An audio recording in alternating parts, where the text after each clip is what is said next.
São heranças do Senhor. Se são do Senhor, ou seja, não lhe pertencem. Eu gosto muito de comparar os filhos a diamantes. Diamantes, quando você encontra um diamante, o diamante é bruto. Você não encontra um diamante lapidado. E quando você encontra aquele diamante, você tem um trabalho para com ele, que é limpar, que é polir, que é dar um valor a ele. O fato de você polir um diamante, ele cria-se um valor estimado, um valor maior do que tirado de um minério, de uma mina. Então, esse polir, esse trabalho, é exatamente o trabalho que temos que ter com os nossos filhos. Nós temos que entender que quando pensamos, quando lemos na palavra do Senhor, que os filhos são herança do Senhor, herança é algo que não se transfere, herança é algo que não se dá, herança não é algo que se vende, e herança não é algo que se dá. Ela pintava quadros, ela tinha vários pintados, ela tinha diversos artesanatos feitos por ela. E assim que ela faleceu, que nós fomos à casa dela lá no Espírito Santo, eu e minha irmã nos deparamos com todas aquelas obras de arte dela, né? E minha irmã falou, e agora, o que nós vamos fazer? Eu falei, nós vamos dividir, vamos guardar e vamos decidir o que nós vamos fazer. E aí sobrou, dentro das artesanatos dela, tinha alguns móveis dela, e a minha irmã mora no Espírito Santo e eu aqui no Rio. E aí quando a gente foi, o que vamos fazer com esses móveis? Minha irmã ficou com algumas coisas, eu fiquei com outras, e a minha irmã disse pra mim, por que você não vende? Vende a sua parte, porque é melhor do que você levar para o Rio de Janeiro. Porque você vai parar um caminhão, a gente sabe que um caminhão de mudança dentro da cidade do Rio já é caro, imagine fora do estado, né? E ela disse para mim assim, vende a sua parte, que aí fica melhor, chega lá, você compra alguma coisa, você investe em outra coisa. Eu falei, não, eu vou levar tudo aqui. Por quê? Porque tinha um valor sentimental, tem um valor sentimental para mim. Quando você entra na minha sala e você vê um quadro assinado pela minha mãe com uma data do meu aniversário, que ela pensou, fez para mim no dia do meu aniversário, há um valor sentimental ali. A pessoa que fez aquele quadro não fará outro. Muitas irmãs dela, algumas pessoas chegaram e falavam, poxa, eu não tenho nada da tua mãe de artesanato guardado. Eu falei, olha, infelizmente vai continuar sem ter, porque eu só tenho esse. Como que eu vou dar algo, uma herança que a minha mãe deixou para mim, um valor sentimental que ela deixou para mim, eu vou dar para alguém ou eu vou vender para alguém? Então, a herança é algo que não se vende, não se dá. E quando pensamos na herança do Senhor, que são os nossos filhos, nós temos que entender que os nossos filhos, nós não podemos abrir mão, nós não podemos barganhar, nós não podemos vender e nós não podemos dar. Porque se os filhos são herança do Senhor, foi Ele quem me deu. E se o Senhor me deu, é porque Ele me ama, é porque Ele me considera. Se você, por exemplo, trabalhou anos para comprar uma casa, trabalha anos, minha casa, minha dívida, 10 anos, 5 anos, 20 anos, 30 anos pagando uma casa. E de repente você vai fazer um testamento. Você envelhece e fala, está na hora de fazer um testamento. E você não sai andando pela rua escolhendo uma pessoa para você dar a sua casa que você demorou tantos anos para pagar. Você não chega para um desconhecido e fala assim, olha, eu fui com a tua cara, vou dar minha casa para você, vou dar o meu carro para você. Você não faz isso.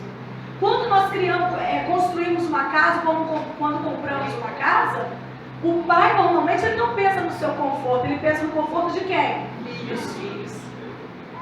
Quando você compra uma casa, você pensa logo se aquela casa tem uma laje boa que dá para o seu filho construir em cima, para quando ele casar ele ter um lugar para morar. Não é? Sempre fazemos isso. Eu preciso comprar uma casa com terreno grande, porque quando eu vier a falecer, o meu filho tem um lugar, a minha filha vai ter um lugar. Tudo que nós fazemos é pensando nos nossos filhos. Agora imagine se você trabalhar 30 anos para pagar uma casa, der na mão do seu filho vender. Você com certeza vai ficar triste. Por quê? Porque você vai achar que é uma falta de consideração. Mas infelizmente tem muitos irmãos, tem muitas pessoas, tem muitos pais que estão tendo o mesmo posicionamento diante de Deus. Deus dá o filho, Deus diz, olha, eu confio em você, eu deixei algo precioso para você. Nós temos que entender que nós, como os pais, somos mordomos do Senhor. Se não é meu, quer dizer que eu tenho que cuidar. Ele me deu, ou seja, Ele deixou para mim, e eu tenho que cuidar. Aí eu volto no diamante. O Senhor nos dá o nosso filho como diamante, bruto, para a gente polir. E muitas vezes a gente não quer ter o trabalho de polir e queremos devolver para o Senhor, que já que não é meu, é do Senhor, nós acabamos devolvendo para o Senhor da mesma forma que foi encontrado. E como que a gente está cuidando dessa herança? Como que a gente tem zelado por essa herança do Senhor? Muitas vezes a gente ouve muita frase assim: os meus filhos eu já entreguei nas mãos do Senhor. Mas como seria se entregar nas mãos do Senhor? Muitas vezes quando nós ganhamos nossos filhos, nós trazemos para a igreja para apresentar, nós apresentamos como um ritual. Vocês sabem que tem muitas pessoas que não têm consciência da atitude, do ato de vir consagrar um filho numa igreja? As pessoas veem como se fosse algo festivo, e é algo festivo, mas vem como um ritual. É igual uma ilustração que tem de uma moça que casou e foi fritar um peixe com o marido. Chegou lá, na hora de fritar o peixe, tirou o rabo do peixe, tirou a cabeça do peixe e fritou apenas o meio do peixe. Aí o marido disse para ela: por que você fez isso? Eu gosto tanto de comer a cabeça do peixe. Ela: porque minha mãe faz isso, eu fiz também. Então eu vou perguntar à sua mãe: sogra, por que você corta a cabeça e o rabo do peixe? Ela: porque minha mãe fazia. Então eu vou perguntar à avó: vó, por que a senhora corta a cabeça e o rabo do peixe? Porque minha mãe fazia. Então vamos na Bisa. Bisa, por que você corta a cabeça e o rabo do peixe? Porque a frigideira que eu tinha era muito pequena, só dava para fritar o meio do peixe. Então as pessoas vão repetindo gestos que os antepassados, que os pais vão fazendo, sem entender o porquê. E muitas vezes a gente tem os nossos filhos e a gente sabe que tem que apresentar e não entende o porquê dessa apresentação. Ou melhor, não entende a importância diante dos olhos do Senhor essa apresentação. Muitas vezes vem com o filho, vem com uma roupa bonita, compra aquela roupa linda, vem na frente, tira foto, canta um hino bonito, chora, faz bolo no final. Só que usam isso de uma forma errada. Usam a frase: eu entrego meu filho nas mãos do Senhor, de uma maneira diferente, porque tem duas maneiras de entender essa frase. Uma é: eu entreguei os meus filhos na mão do Senhor. É o ato de dedicação, de consagração, de entender que eu estou aqui como instrumento, mas que todo o futuro dele depende das mãos do Senhor. É o fato de que o seu filho está nas suas mãos, mas que embaixo das suas mãos estão as mãos do Senhor, porque quando começar a pesar ou quando você cansar, as mãos do Senhor vai te acolher. Só que quando algumas pessoas usam, às vezes você pergunta para uma irmã: e aí, como é que está o seu filho? Ah, meu filho já entreguei na mão de Deus, só Deus mesmo. Isso é abrir mão da herança. Esse é meu filho, ah, entreguei na mão de Deus. Não abra mão da sua herança. Não abra mão da sua herança. Herança não vende, herança não dá, herança não barganha. Não podemos desistir da nossa herança. Por mais difícil que seja. Aleluia, criar Deus. filhos. Quem falou que criar filho é fácil? Quem falou para você que criar filhos nos caminhos do Senhor é fácil? Não é, irmã. Sabe por quê? Porque o inimigo, ele é inteligente. E ele usa artimanhas, estratégias para abocanhar os nossos filhos. Mas nós não podemos ficar vendo os nossos filhos dentro de uma jaula de leão e a gente do lado de fora vendo ele ser devorado por Satanás. Nós não aceitamos isso, porque os nossos filhos são herança do Senhor. Ele quem me deu, e só quem pode tirar é o Senhor. Só Ele. Então você tem que entender que o seu filho é a sua herança. Primeiro princípio, entenda isso. Não abra a mão do seu filho. Não deixa seu filho órfão vivo, porque pode vir alguém para adotar. E quem vai adotar o seu filho? Nós temos que ter atitudes de cristãos, atitudes de dono de herança, de mordomo do Senhor. O que é mordomia? É cuidar de tudo que Deus deu para nós. Deus deu os nossos filhos e temos que cuidar dele. E quando eu digo cuidar, não é cuidar de uma boa escola, não é somente cuidar de uma roupa bonita, não é somente cuidar de brinquedos, não, é o cuidar do integral. A criança com um olhar integral, o olhar espiritual, o olhar sentimental, o olhar físico, é um olhar integral na criança. Segundo princípio, eu preciso entender que meu filho é minha ovelha. Diga, meu filho Meu filho é minha ovelha. é minha ovelha.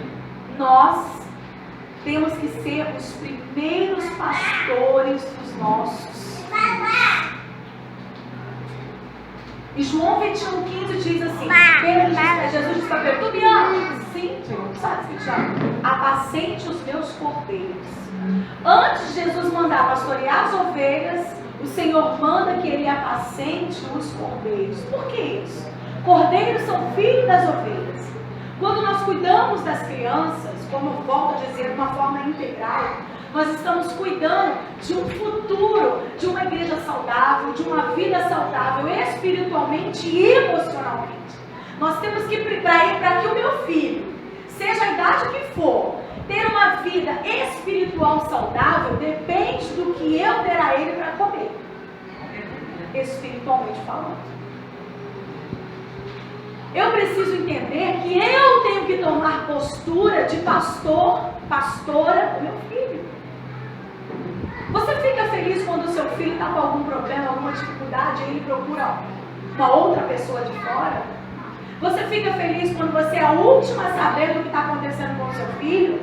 Talvez você se deparou com o seu filho chorando dentro do quarto, ele não tem liberdade de falar conosco, ou a gente não dá essa liberdade, ou ele, nós, sem perceber, criamos o bloqueio, os nossos filhos não desabafam conosco.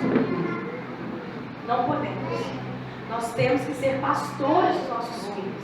Eu preciso entender qual é o papel da igreja e qual é o meu papel na vida religiosa do meu filho. Infelizmente hoje muitos pais estão terceirizando um trabalho que é dele. Hoje nós temos o Bolsa Família que te ajuda a comprar várias coisas. Nada contra o Bolsa Família ser como ajuda. Mas na parte financeira tem a Bolsa Família. A escola, o governo dá uma escola, uma creche o dia todo para o filho ficar. E aí sobrou a vida religiosa. A vida religiosa joga na conta do pastor. Então o governo tomou uma atitude que é sua, o pastor tomou uma atitude que é sua, e eu fico com o quê? Qual é a minha responsabilidade? Para quem que o Senhor deu os filhos? Eu preciso entender que a igreja ela é uma grande contribuição para a vida religiosa e espiritual do meu filho, mas eu preciso entender qual é o meu papel nisso aí. Muitas vezes a gente traz nossos filhos para a igreja e a gente joga na conta do pastor, joga na tia no departamento infantil, e ali a gente quer que as tias ensina a orar, ensina a criança a cantar, ensina a criança a dizimar, ensina a criança a ofertar. Só que na realidade a Bíblia fala em Deuteronômio que isso é obrigação dos pais. Aleluia. E às vezes usa até vou contar pra tia que você está fazendo. Opa, peraí, que autoridade que está apresentando pro seu filho? Não tem que contar pra tia, não. Quem resolve sou eu, sou autoridade nessa casa. Como é que é isso? Muitas vezes a gente chega para as crianças e fala assim, você tem que orar 3 vezes ao dia, você tem que orar antes de comer. E às vezes nós mesmos não fazemos isso para nossos filhos. Nós muitas vezes não temos atitudes de homem de Deus, de mulher de Deus para os nossos filhos. E aí o nosso filho, quando você fala assim, quem você tem como referência? Quem é um homem de Deus? Quem é uma mulher de Deus? A tia da igreja. Ou tem alguma coisa errada. A referência de cristianismo para o seu filho tem que ser você. A referência de homem, aleluia, de mulher, Deus para o seu filho tem que ser você. A autoridade espiritual que o seu filho tem que reconhecer é você. Nós sabemos que tem um pastor e o pastor nos auxilia, o pastor nos ajuda. E ele é instruído por Deus por isso. Mas o que eu quero que você entenda é que o pastor não vai assumir um papel que é seu. Muitas vezes vem pessoas que pegam com adolescentes no braço, pais que vêm com adolescentes no braço e entrega na mão do pastor e manda o pastor dar um jeito. E aí? Tá certo isso? Não tá certo. Eu tenho um filho de 14 anos. Ele com 2 anos, ele já era muito agitado na igreja. Eu já não conseguia ficar com ele durante muito tempo na igreja. Aos 7 anos, entre 2 e 7 anos, o meu filho era aquela criança que ninguém queria ficar perto. Sabe, assim, todo mundo era convidado para a festa, menos eu por causa dele. Que ele entrava na igreja, passava correndo por debaixo dos bancos, rodava no meio da igreja, na hora do louvor rodava, corria no corredor da igreja. Era aquela criança que quando entrava na sala de aula, a tia fazia, ai, ele veio. Todo mundo falta, menos esse garoto. O Vitor era uma criança totalmente agitada. Uma criança, volta a dizer, que ninguém queria ter perto. Quem quer ter uma criança bagunceira? Final de culto, as irmãs conversando na porta da igreja, ele correndo e derrubar as irmãs igual boliche. Saía aquele monte de irmã igual boliche. O Vitor, na hora do louvor, eu participava do louvor, participo do louvor, meu esposo toca. E aí, como ele sempre era expulso da sala, ninguém ficava com ele na sala porque ele era realmente muito agitado. Eu sentava no primeiro banco e falava assim, você vai ficar quietinho? Ele falou, mãezinha, porque você promete pra mim, se você ficar quieto eu vou comprar bala, você quer bala? Eu quero, então fica quietinho. Aí eu sempre acreditava que ele ia ficar quietinho. Ele sentava no primeiro banco, aí eu vinha aqui pra frente, começava a cantar, fazia assim com ele. Aí o primeiro ele ficava de pé, o segundo ele fazia calma, o terceiro ele pulava, o quarto ele rodava. Mas rodava era aqui na frente, não era no lugar dele não, era aqui na frente. E aí você percebe os olhares, olha para ele, olha para você, olha para ele, olha para você. Por muitas vezes eu mexia o microfone, desci para pegar ele. E aí eu pegava ele pelos braços, já com aquela ira, né? Por causa dos olhares, e levava ele para o escritório, que era o banheiro, né? E lá conversava com ele. E achava que estava fazendo a coisa certa. Afinal de contas, no meu pensamento, ele estava fazendo aquilo para me envergonhar. Para envergonhar o meu ministério. Porque, infelizmente, na nossa cabeça, a gente acha que Deus tem chamado com adulto, não tem chamado com criança. Infelizmente, nós somos uma igreja, não de denominação, mas a igreja de Cristo, nós somos uma igreja que não acreditamos que a criança pode ter uma vida espiritual. Hoje, no cristianismo, vocês já devem ter percebido, ou já devem ter visto aí na televisão, teve até uma novela há uns anos atrás, falava de crianças índigo e criança cristal, ou criança da luz azul. O que é isso? Segundo o Espiritismo, esse tipo de crianças são crianças que têm dons espirituais, crianças que têm dom de visão, crianças que têm dom de revelação. E essas crianças, para o Espiritismo, elas são consideradas crianças da luz azul. Por quê? Porque eles descobrem, ainda na infância, dos seus 6, 7 anos, que elas são chamadas para a mediunidade. Ou seja, aos 7 anos, o Espiritismo começa a investir nessas crianças que têm dons espirituais. Vão trabalhando, treinando, ensinando, estimulando, para quando chegar na adolescência ou na juventude serem médicos.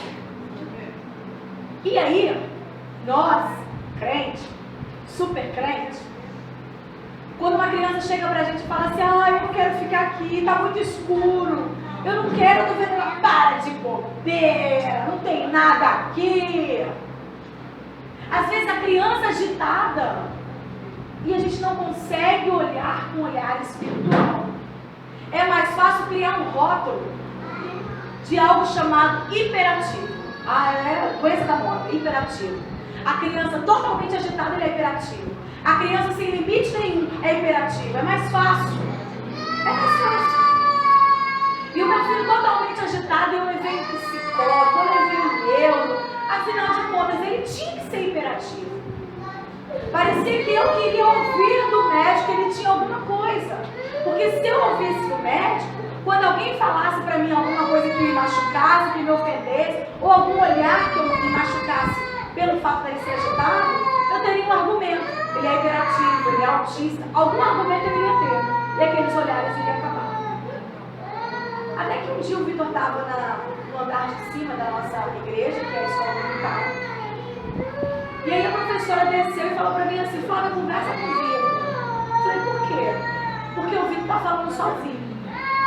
E a minha resposta para ela foi, não fala sozinho. O que tem que falar sozinho? Toda criança fala sozinha. Eu falava com essa mambaia da minha mãe. Você não vê criança brincando, falando sozinha? Não, eu falei isso para ela. Ela não. É outro tipo de conversa. Conversa com ele, que você vai entender. Chegou em casa e falei assim, vem cá, Vitor. A tia falou que você estava falando sozinho. Você estava falando sozinho? Ele, não. Você estava falando com quem? Ele, com o homem da capa preta. Eu falei, que homem da capa preta? Ele, o homem da capa preta. Presta atenção no que ele falou comigo. Esse homem da capa preta brinca comigo todos os dias. E ele, aí eu falei assim, não, antes dele falar isso, eu falei assim, você não ficou com medo medo dele, não? Eu falei, não. Ele, não. Eu falei, por quê? Porque ele tá aqui todo dia. Eu falei, aqui é onde? Eu tava em casa. Eu falei, aqui é onde? Ele é aqui em casa. Eu falei, aqui em casa. Ele é. Ele brinca comigo. Ele entra no carro com a gente, vai para a igreja com a gente. Meu Deus. Ele corre comigo na igreja, brinca de passar por debaixo dos bancos e de rodar até cair. Tudo que ele fazia na hora do louvor que eu falei com vocês. Debaixo do banco, rodar. Gente, que isso, gente. E eu falei assim, aquele testemunho que a gente vê. não, e muitas vezes a gente perde mais tempo criticando a criança e a mãe da criança, mas não consegue ver algo espiritual ali. Não consegue. Por quê? Porque eu criticar é mais fácil do que eu tomar uma atitude de ajudar. E aí eu falei com ele assim, mas ele vem sempre aqui, ele sempre aqui. Eu falei, meu Deus, está sempre aqui em casa? Deu uma coisa errada aqui.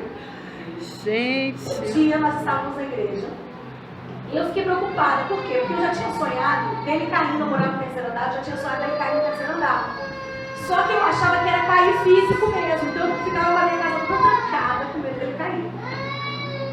E aí quando ele falou isso, eu falei assim, meu Deus, o sonho. E aí a minha cabeça ficou, imagine ele levantando de madrugada, pegando uma faca, se jogando, aí ficou aquilo tudo na minha cabeça, passando na minha cabeça. E eu fiquei muito quieta, falei, Senhor, o que é isso? Me ajuda, o que eu vou fazer, o que eu vou fazer? Um belo dia nós estávamos na igreja, num domingo, e tinha uma irmã que estava em processo de libertação. E aí o pastor mandou que o ministério de louvor orasse pela irmã, nós ficamos até tarde da noite orando pela irmã. E teve uma hora que eu estava de costas para a igreja orando pela irmã, e quando eu repreendi, veio na hora eu estava assim, onde é que estão as crianças? E eu olhei para trás, quando eu olhei para trás, o meu pastor estava pegando o Vitor pelo braço e levando para dentro da secretaria da igreja. Claro que eu pensei, como a mãe de toda criança agitada, o que eu pensei foi, o Vitor já aprontou de novo. Aprontou, o pastor fez alguma coisa. Quando acabou, o pastor falou para mim assim, conversa com o Vitor, eu falei, o que ele aprontou? Eu já fui cheio de pedra. O que o Vitor fez agora? Qual foi a nova do Vitor? Ele, não fez nada. Conversa com ele, mas só amanhã. Amanhã você pergunta para ele o que aconteceu. Eu falei, tá. Só que eu não perguntei isso para ele amanhã. É claro que eu no mesmo dia achei. E a minha delicadeza, vem cá, o que você aprontou? Por que o pastor te levou lá para a sala? O que você fez? Ele, mãe, eu não fiz nada, eu estava brincando de carrinho. Quando eu ouvi a sua voz falar, sai em nome de Jesus, apareceu uma sombra preta vindo na minha direção. A sombra entrou dentro de mim e eu comecei a sentir coisa ruim. Aí, quando o pastor começou a orar, apareceu um homem com uma roupa toda branca, com uma espada na mão que pegava fogo.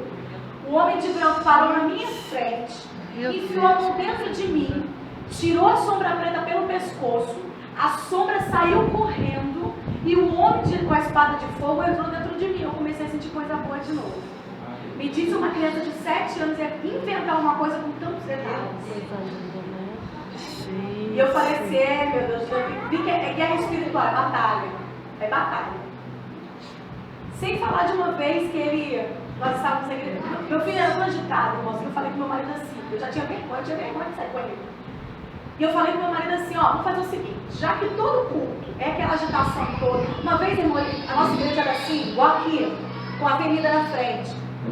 Eu não sei o que deu na cabeça dele, ele disparou correndo de dentro da igreja e atravessou a rua e foi lá para o outro lado.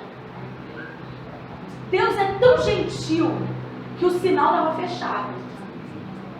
O sinal estava fechado. E ele passava no meio das pessoas, no meio das pernas das pessoas assim, igual louco, que ninguém nem conseguia segurar ele. E quando um obreiro resolvia segurar, ele gritava, socorro, polícia! Um escândalo dentro da igreja. Então, as pessoas acabavam, não vou deixar ele para lá. Era melhor deixar ele para lá do que ter problema. E aí começou a minha batalha espiritual com ele dentro de casa. O Vitor vendo demônio, vendo anjo, e eu desesperada sem saber o que fazer. Comecei a fazer um propósito no Senhor, li um livro que me direcionava com relação a isso. O Senhor foi me dando estratégia de como fazer. E um belo dia eu sentei com ele na minha casa, bem de frente assim, ele no sofá, eu no sofá e na cadeirinha, e eu falei para ele assim, olha só, a mãe quer falar uma coisa muito séria com você. Eu quero te dizer que o diabo não é amigo de ninguém. Ele se faz de bonzinho, mas ele não é bonzinho. Ele tinha um amigo imaginário dele. Esse negócio de amigo imaginário não existe, é demônio. E eu comecei a dialogar com ele, explicando o que era. Só que ele estava bem de frente para mim assim, e quando eu falava com ele, ele falava assim, tá mãe, eu sei. Só que ele olhava para lá, eu aqui, ele olhava para lá. E eu, Vitor, olha para mim, presta atenção. Ele não é amigo de ninguém. Eu sei, mãe, eu sei, eu aqui, ele olhava para lá. Sempre direcionado para o outro olhar. E o Senhor me deu uma sabedoria na hora e eu falei assim, escuta aqui. Se ele está dizendo para você que eu estou mentindo, ele é o pai da mentira. Eu estou te ensinando o que está escrito na Bíblia. A Bíblia fala que a gente tem que conhecer a verdade para a verdade nos libertar. Quando eu falei isso, irmão, eu estava com coque no cabelo. Na hora que eu falei que a verdade vai nos libertar, eu senti aquele hálito no meu pescoço. Na hora. E aí eu virei para trás e falei assim, você vai sair da minha casa agora em nome de Jesus, sentado do jeito que ele estava, como você está. E eu levantei e comecei a ir na frente assembleando, né? Vai sair da minha casa agora em nome de Jesus. Quando eu comecei lá dentro de casa, ele sentadinho com a mãozinha e falou assim, nossa mãe, não. Ele viu o demônio correndo na minha casa. Olha mãe, ele tá ali, mãe, ele tá ali. E ele mostrava pra mim e eu guerreando dentro de casa, guerreando em casa. Quando eu abri a porta, eu falei, você vai sair da minha casa em nome de Jesus. Quando eu falei isso, ele colocou as duas mãozinhas no rosto e falou assim, mãe, ele saiu da nossa casa, mãe. Eu falei, ele saiu e ele não vai ficar. Porque quem mora aqui é Jesus e aqui não tem lugar para ele. Aleluia! E aí eu fiz um trato com ele que toda vez que ele visse, ele tinha que falar comigo para a gente orar e repreender o que tivesse. Ele falou com a gente que o amigo imaginário dele ia no carro com a gente para a igreja. Primeira coisa que eu fiz, peguei uma almofada, fui no banco de trás do carro e coloquei no meio. Nós tínhamos só 2 filhos, eu falei com eles assim, ó, a Vitória sendo daquele lado e o Vitor sendo desse lado aqui. Aqui no meio vai ser Jesus, aqui é o lugar de Jesus. Quando eu abri o carro para as crianças entrar, eu ficava, vamos entrar, vamos Vitória, vamos Vitor, vamos Jesus, todo mundo entrando. E eu comecei a tratar como se Jesus estivesse dentro mesmo, estava, pela fé estava. E era legal porque tinha hora que a Vitória queria ir pro meio do carro para ficar entre os bancos, né? Aí o Vitor ficava assim, chega pra lá Vitória, mãe, a Vitória está pegando o lugar de Jesus. Aí eu, Vitória, chega pra lá, é o lugar de Jesus. Ela, eu posso colocar Jesus do outro lado? Eu falei, pode. Aí pegava a almofada e colocava do outro lado. Era o lado de Jesus. São atitudes que nós temos que fazer. Atitudes que ninguém faz por mim. Se eu, mãe, não me preocupar com a vida religiosa do meu filho, quem vai preocupar por mim? Se eu, mãe, não almejar que o meu filho seja um grande pregador, né? A minha filha uma grande louvadora, se eu não almejar que o meu filho será homem e minha filha mulher de Deus, quem vai almejar isso por mim? Só que a gente entra na semeadura. Meu filho vai colher o que eu plantar. Aleluia, Deus. Se eu não tiver atitude agora, nesse momento, lá atrás, a gente vai chorar, lá na frente a gente vai chorar. Então eu preciso tomar uma postura diante de Deus e diante da minha família como pastor do meu filho. Sabe uma coisa que tinha muito antigamente, que hoje não tem mais? Culto doméstico. Algo tão simples, tão rápido e que se perdeu ao longo dos anos. Nós começamos com o culto doméstico lá em casa. As crianças eram bem pequenas e eu queria introduzir o culto doméstico. Eu não sabia como fazer porque eles eram muito pequenos. 2 anos, 4 anos, como que eu ia fazer isso? E o Senhor me deu uma estratégia. Lembra quando começou a surgir aquele karaokê, você cantava com o microfone? Falei, é isso que eu vou precisar. Primeira coisa, vou comprar isso. Montei lá, vamos brincar de culto. Vamos brincar de culto? Quem quer brincar de culto? Eu quero. Então vamos brincar de culto. Comprei uma harpa para cada um. Cada um tinha sua Bíblia. Peguei aquelas mesinhas de plástico que a gente comprou para as crianças. Liguei o videokê, o karaokê. E eu falei assim, vamos brincar de igreja. O que você quer ser? Eu quero ser pastor. Eu quero ser a moça que dança na hora do louvor. E você o quê? Você vai ser a tia da cantina. Tinha até a tia da cantina, era muito Kátia. Falei, então tá, então eu vou ficar na hora do culto, quando acabar o culto eu vou pra cantina para servir o lanche, tá bom? Todos os nossos cultos tinham cantina, tinha que ter, era um estímulo para eles. E aí o Vitor começava, pai, são da igreja, amém ou não amém? E aí ele contava a história, do jeito dele. Eu tenho certeza que o Senhor estava recebendo a adoração e o louvor dele. A Vitória ligava o hino e ela dançava, pegava lenço, pegava tecido e dançava. E o Senhor estava recebendo a adoração dela ali. Coisa tão simples, um brincar. é uma brincadeira levada a sério do Senhor. E nós temos que ter essa atitude, nós temos que ter essa postura. Eu me lembro quando eu praticava verdadeiramente aquele versículo: quando fores orar, entra no teu quarto, fecha a porta. Eu tenho que fazer dessa forma, que a Bíblia que ensina. Quando dava o meu horário, eu falava assim: ó, mamãe vai orar, tá? Se o telefone tocar, o pai tocar, a mamãe não pode também que vai orar, tá bom? Tá bom, mãe. Eu entrava no meu quarto, trancava a porta, trancava o meu joelho, e meus filhos lá fora. O Espírito Santo incomodou. Por que você está fazendo isso? Ao invés de você fazer isso sozinho, por que você não chama eles para fazer isso com você? Eu fiquei com vergonha de Deus. Fiquei com vergonha. E aí toda vez que eu ia orar, claro que eu tinha o meu momento particular com o Senhor. Mas quando a gente vai orar, vamos orar os três. Cada um faz a sua oração. Até Maria Fernanda. Maria Fernanda tem 4 anos. Ela vai orar, ela fica: Jesus abençoa o ventilador, abençoa a televisão. Ela está abençoando tudo. Mas o que o Senhor me fez perceber com ali? Ela não está pedindo para abençoar, ela está agradecendo porque ela tem. Ela falava assim: Senhor, abençoa as 2 televisões, abençoa a cama do Vitor, da Vitória. Ela está, na realidade, na percepção dela, ela estava agradecendo porque ela tem 4 anos. E a gente fica assim: mas eu tenho um filho de 2 anos que não entende nada. Quem te disse que ele não entende? Por que ele consegue decorar todas as músicas da Galinha Pintadinha? E você não pode ensinar o hino da harpa para ele? Foi uma música muito conhecida aí da Lady Gaga, que fazia gestos, que fazia coreografias, e as músicas que ficam na tua mente, batucando na tua mente. Você fica assim: meu Deus, essa música não sai da minha cabeça. Você nem ouve na sua casa, você passa na rua e ouve. E aquela coisa fica na sua cabeça, parece demoníaca aquilo. E aí você tem um bebê de 1 ano, de 1 ano e meio, de 2 anos, e fala assim: para que eu vou ensinar? Ele não entende. Para que eu vou levar ele para a escola e ele não entende? Entende. Eu vi um vídeo na internet de uma criança que deve ter aproximadamente 9 a 10 meses. E eu sei disso porque a criança ela não consegue ficar em pé sozinha. Os pais ligam lá essa música Singoleiro, né, que fala. A criança, sem andar, ela segura na mesinha de centro da família, e a hora que passa o clipe lá, que ele faz assim com a cabeça, ela faz. Na hora que mexe a perna, ela mexe.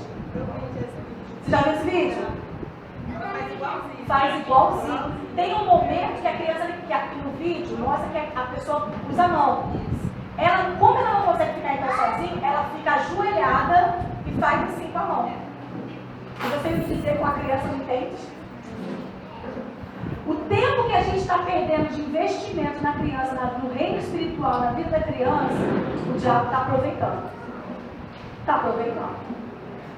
Então eu preciso entender que o meu filho é minha ovelha. Quem tem que pastorear ele sou eu. Vamos tomar essa atitude, pastor. Terceiro, quando eu estou sem relógio, não sei da hora, eu preciso de ajuda. Nossa, que cheguei. Terceiro, meu filho, meu discípulo. Diga: meu filho é meu discípulo. É meu discípulo. Discípulo é seguidor.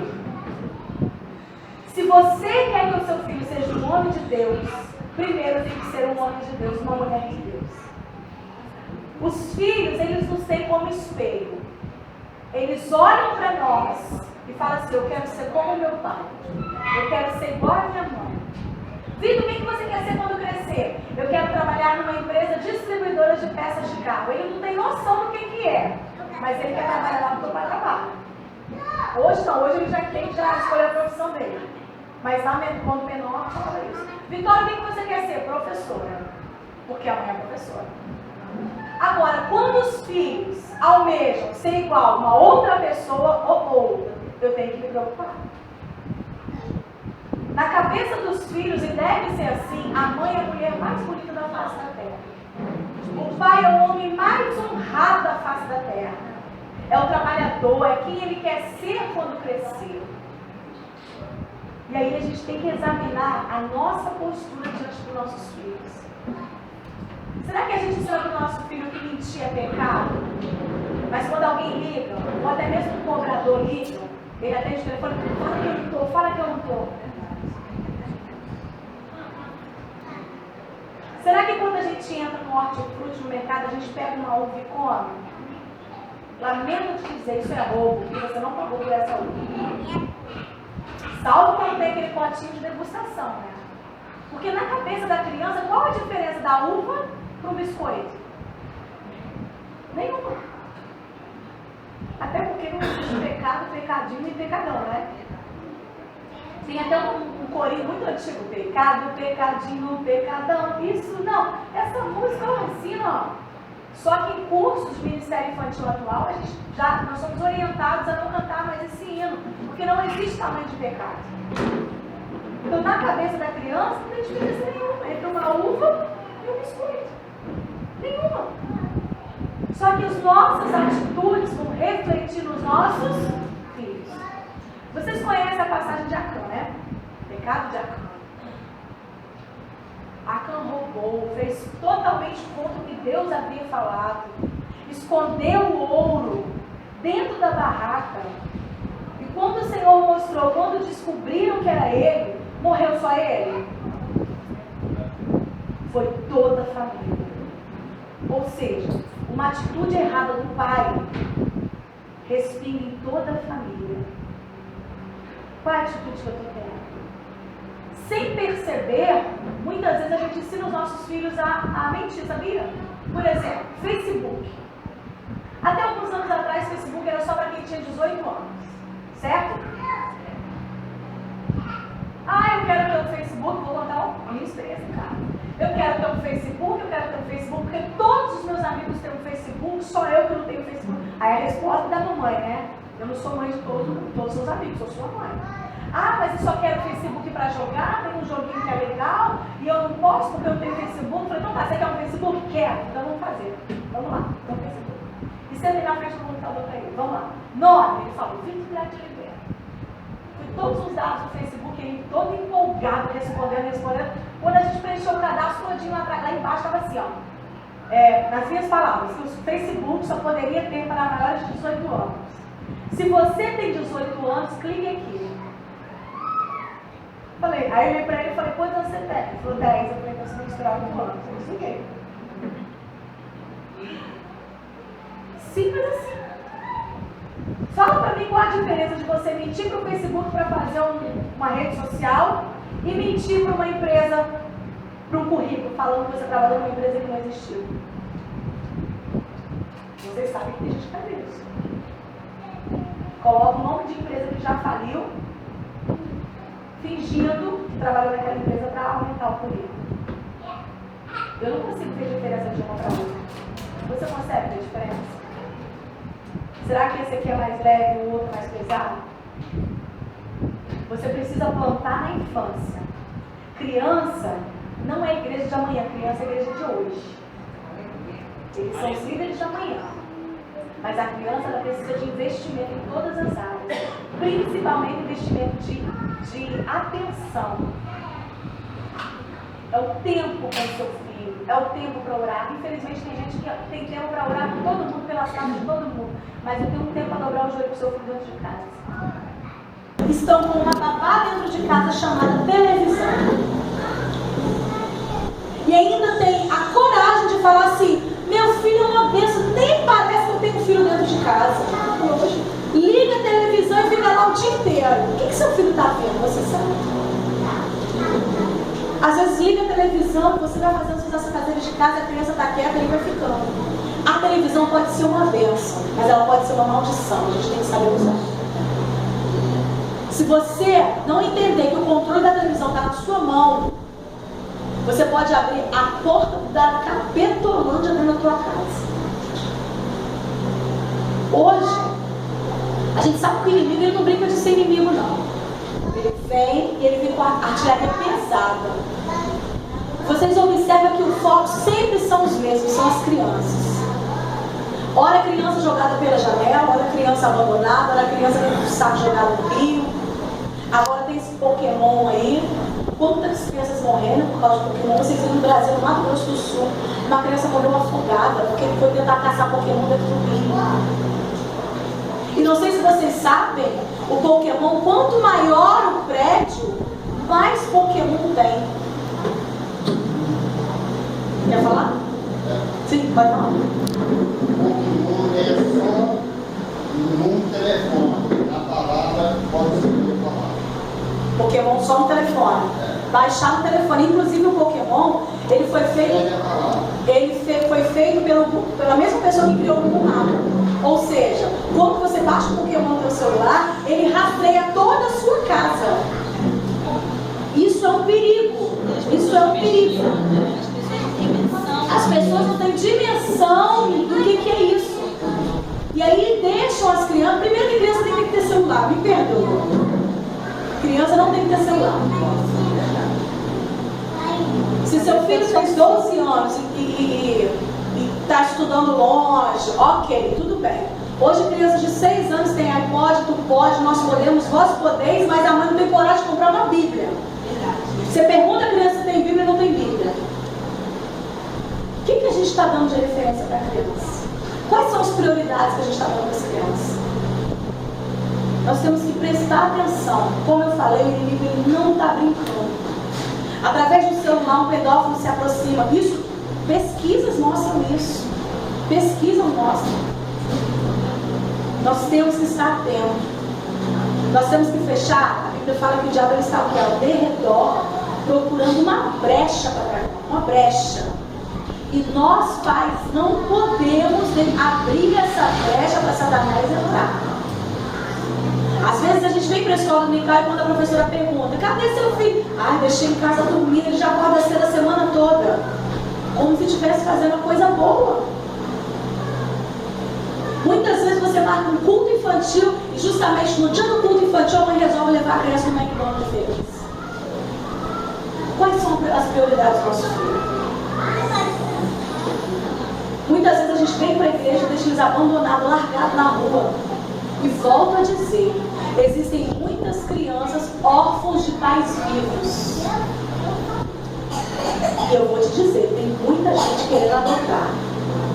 Quem vai adotar o seu filho no mundo espiritual? O meu filho tinha visão, via tudo. E ele era daquela criança que falava que estava com medo de escuro, que não queria dormir no quarto dele.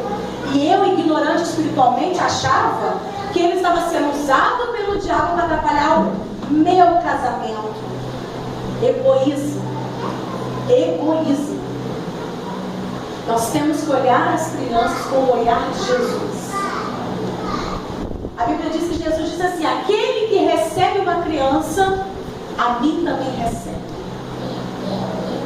Será que se Jesus fosse hoje na sua casa, ligasse para você e falasse: vou ir na sua casa te visitar, como que você receberia Jesus? Você queria dar o melhor, você ia fazer a melhor janta, você ia colocar o seu edredom de festa, você ia colocar o melhor, afinal de contas, está recebendo Jesus. Só que nós temos a oportunidade de estar com Jesus todos os dias na nossa casa, através dos nossos filhos. Nós tratamos os nossos filhos, tratamos Jesus. Por que quando uma visita vem na nossa casa e derruba a água, não, tudo bem, eu ligo, e quando é nosso filho você briga? Tá certo, não tá vendo? Não, vai limpar. Por que nós somos ignorantes com os nossos filhos que somos educados por Jesus? Não deveria ser ao contrário? Não deveríamos tratar melhor quem convive conosco, com os nossos filhos? Você acha que seria legal se eu for falar assim: tua mãe te trata bem, a minha mãe trata você bem a beça, mas a gente não? Será que nós somos aqueles crentes que dentro da igreja somos uma vez, quando chega dentro de casa parece um arsenal de guerra? Os vizinhos ouvem os nossos gritos? Que exemplo que eu estou dando para o meu filho? Meu filho será o que eu sou. A gente tem que olhar para o espelho e vai falar, olhar no fundo dos nossos olhos e falar assim: o que eu sou hoje? Eu sou um mentiroso, meu filho vai ser mentiroso. Eu sou uma mulher de Deus, minha filha será uma mulher de Deus. Qual a referência que os nossos filhos têm para nós? Vamos pensar nisso. E por último, meu filho, minha flecha. Meu filho, minha flecha. Nós vimos aí nas Olimpíadas a modalidade de arco e flecha. E não sei se vocês sabem ou já ouviram falar, a flecha, ela é feita, ela é própria para o arqueiro. Por exemplo, a flecha que foi feita para mim, o arco que eu uso para mim, não serve para ela. Por quê? Porque a flecha é feita de acordo com a medida do meu braço. E o alvo que você acerta de uma grande distância, ele tem 30 centímetros. Ele é bem pequeno e uma força no braço fenomenal. O que eu tiro com tudo isso? Para que o meu filho chegue no alvo, eu preciso ter visão de águia, para entender que ele vai muito além. Eu preciso entender que o filho é meu e eu que tenho que ter postura diante dele.